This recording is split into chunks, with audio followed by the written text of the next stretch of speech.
Aya bravo tsika jiaby. Le mamany zaza aloha zao. Bravo mamany zaza jiaby. Tandremo fa misy koa viavy manary zanaka. Bravo ho an'ny babany zaza jiaby. Mbola bravo koa ho an'le mbola tsy niterake. Anoa hazo zaza. Andraso azovy lehilahy tsy misengy ato. Azovy lehilahy tsy misengy ato zo io izo. Ary azovy le misengy ato zo io. Ary azovy le mpangalabadin'olo ato zo io. Ny mpangalabadin'olo zany maromaro antsoira azoko tsara. Anareo ratsy fomba. Tandremo fa manody le lehilahy mangalatra vadin'olo jiaby ataovy ambony tanany zagny ary viavy mampirafy ataovy agnaby tanany zahako Sotre.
ndraiky za fa malandy fa za mbola mila jiro iangavina za tsolovinareo amin'ny jirony telefoninareo jiaby amizay hitanareo aratsiagnany atsaragnany tsolovinareo amin'ny torsa ny telefony iangavina zay manana telefony na fozaoragna tsy maninona ansui eto izy ty tsisy manana telefony tsara aiza le telefony le mavanga telefony jiaby aiza tsika mavanga telefony rô aiza le fozaoragna tsy manino fa volany vanganazy aiza tsika ansui ya zay matsapa tena fa olombelogno manana tanagna roa iangavina koa tanagna ahofakofaka ambony atao ambony be ao olombelogno misy tanana raha hafa tsisy tanagna fa olombelo misy tanana tovy ambony tanatsika re ao sampijojona eo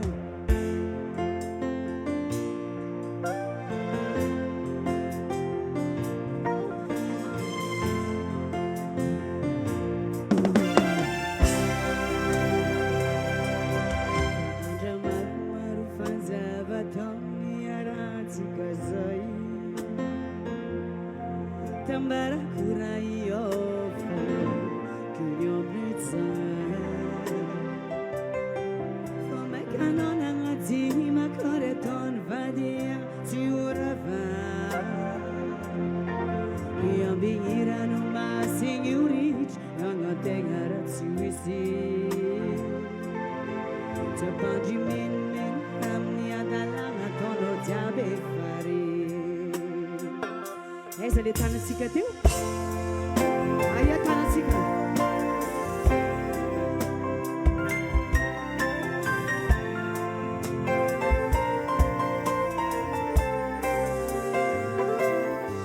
Fanja maromaro fanjava taogny aratsika zay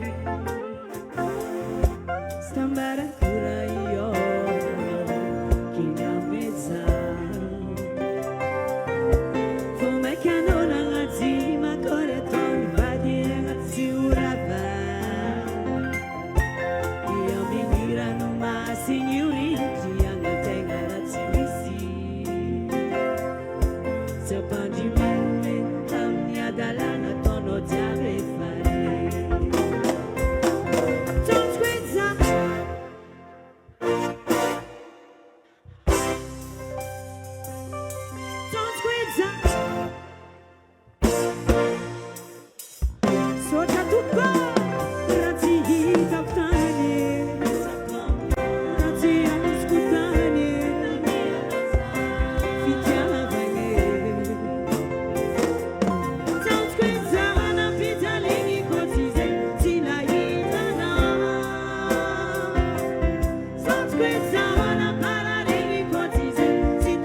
Zala zay ira masiro e masiro sa tsy masiro karaza miranazy foana e ya alohany amaramparagna ny anjarako satria ny toerana ifandimbiasagna za mazany isotra tsy haiko ny tsy isotra ny dadilove mivady moa zany ohatrany mpianaka sy ray aman-dreny zahay amin'ny dadilove vadiko manajeran'ny dadilove tam'izany ya ke misotra betsaka sotra zanako mananjanaka ano utratra ny taogno maro mifanesy dona be orerianareo antsui mampalaza antsui koa ny dona be ty amena bravo dadilove mivady bravo makasitraka nareo ya mirary soa koa nareo amin'ny avo indrindra foana matsiarotsiaro ny taloha zay manko le fa talitaloha aminazy ke ira talitaloha foana inananay azy allo isômatsika allo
Danseuse zay apitsinjatsika izy sady danseuse assistanteuse izy ayanao pitrawaka danseuse assistanteuse zalahy aminazy jiaby raha jiaby ayanao pitra iny pitrawaka aminazy danseuse assistanteuse asitsika ambiance izy ty alefa hoana allemand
Ny festival Dunabe zany hoe Dadilova no itondrasanay fisaorana ho anao Liana tam prestation nafinaritra tsara be teto amin'ny festival Dunabe 4e édition. Magniry zay mbola iaraka antsika amin'ny 5e amin'ny 6e. Merci beaucoup. Asiaro Boanaze! Je t'aime Liana.